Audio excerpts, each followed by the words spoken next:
Molim vas lijepo pročitajte nam na srpskom što to piše na kraju ove rečenice. Što niste sve pročitali, gospodine Najs, vi lepše čitate. Na kraju sam rekao, vi svi pripadnici sekretarijata Haškog tribunala možete samo da prihvatite da mi popušite kurac. To stoji u tekstu.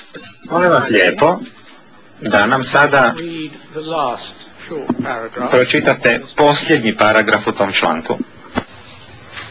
Ne mogu samo posljednji, moram i predposljednji i posljednji zajedno. Jer posljednji može biti jasan samo... Dobro, u redu. Predposljednji. You eat them both, read them both. Dobro, pročitajte ih oba onda. Mogu da čitam. Moji pravni savjetnici nisu moji branioci i zato ne moraju da ispunjavaju pravilničke uslove koji su predvođeni za branioce.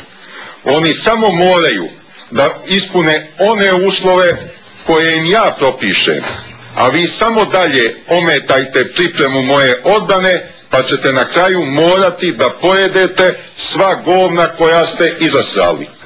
Jebem vam majku svima, počevši od Hansa Holciusa pa nadalje.